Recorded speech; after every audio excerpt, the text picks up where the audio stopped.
Bonjour, aujourd'hui 12 décembre, 12e conte de ce calendrier audio de l'Avent que je vous propose et qui nous met aujourd'hui à mi-chemin entre le 1er et le 24 décembre, veille de Noël.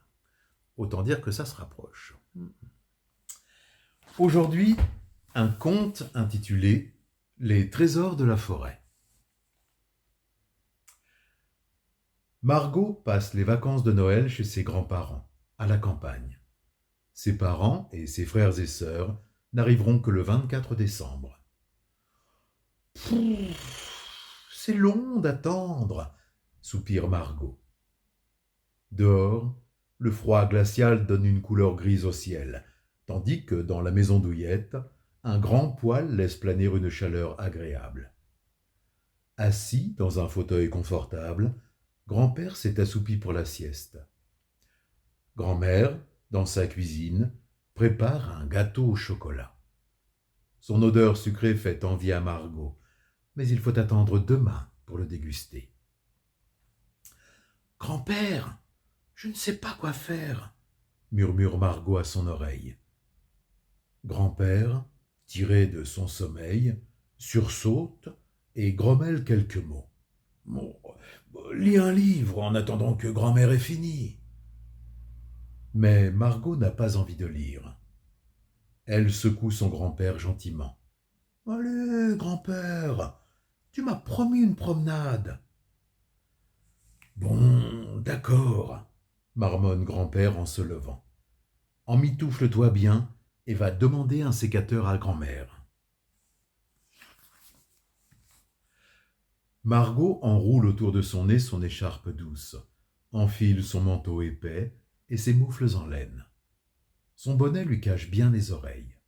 « En route vers les bois, » dit grand-père. « Nous allons préparer une surprise à tes parents. » Dans la forêt, seuls les sapins ont gardé leur feuillage. Grand-père choisit le plus vert et le plus fourni d'entre eux et en coupe quelques branches avec le sécateur.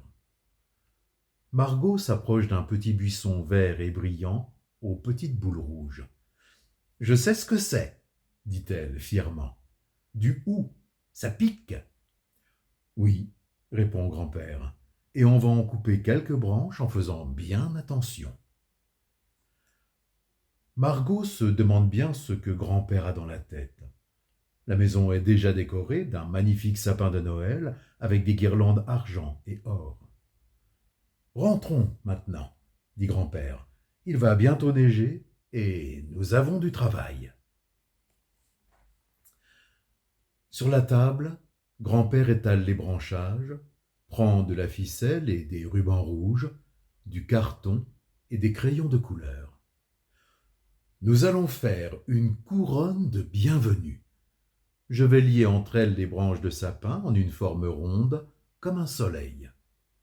À toi, ensuite, d'y piquer le hou, des pommes de pin, et de la décorer avec des rubans, des boules et des étoiles que tu auras fabriquées. » L'après-midi passe vite pour Margot.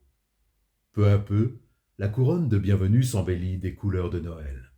« Il est temps de l'accrocher sur la porte en signe d'amitié pour nos invités de Noël, » déclare grand-père. Alors Margot, de sa plus belle écriture, trace quelques lettres dorées sur un carton. « Bienvenue à tous, et que Noël entre dans toutes les maisons, » rajoute d'une même voix grand-père et grand-mère.